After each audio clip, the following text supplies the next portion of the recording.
আমার এই ভিডিওটা কেউ ঠেলা দিয়ে উপরে উঠাই দিয়েন না। আমি কিছু কথা বলবো, যে কথাগুলো শুনলে হয়তো আপনারা একটু ভাবতে বাধ্য হবেন। আগস্ট মাসে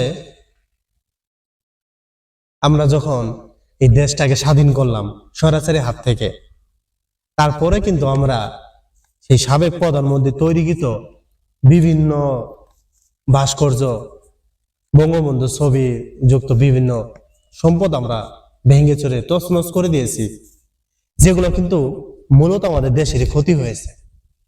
কারণ সেগুলো সাবেক প্রধানমন্ত্রী কিন্তু বাপদাদার কোনো সম্পত্তি ছিল না, সেগুলো কিন্তু আমাদের রাষ্ট্রীয় সম্পদ, আমাদের দেশের সম্পদ। তো সেই জিনিসগুলো আমরা কিন্তু ভেঙে ফেলছি।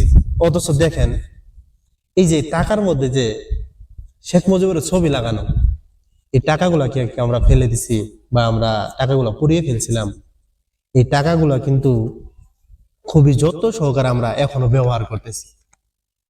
তাহলে টাকা যদি আমরা ব্যবহার করতে পারি, তাহলে যেই সম্পত্তিগুলো বা যে সম্পদগুলো আমরা নষ্ট করছি দেশের, সেগুলো আমরা ওইভাবে ব্যবহার করলে কি আমাদের তেমন ক্ষতি হয়ে যেত? আমার মনে হয় না তেমন ক্ষতি হইতো। আমরা আমাদের মনের বিদ্বেষ থেকে আসলে এইসব নষ্ট করছি। আমার মনে হয় না এই কাজগুলো আমাদের ঠিক হয়েছে। তো আপনাদের কি মনে হয় অবশ্যই আমার কমেন্টে জানাই যাবেন। আর আমি যদি কোনো কিছু ভুল বলে থাকি, সেটাও আমার কমেন্টে বলে যাবেন। আমি কিন্তু কোনো দলের সাথে যুক্ত না, কিন্তু আমার মন আমার যেটা ভাবছে বা যেটা আমার মনে মনে আসতেছিল, সেটা আমি আপনাদের সামনে প্রকাশ করলাম। ভালো থাকবেন সবাই।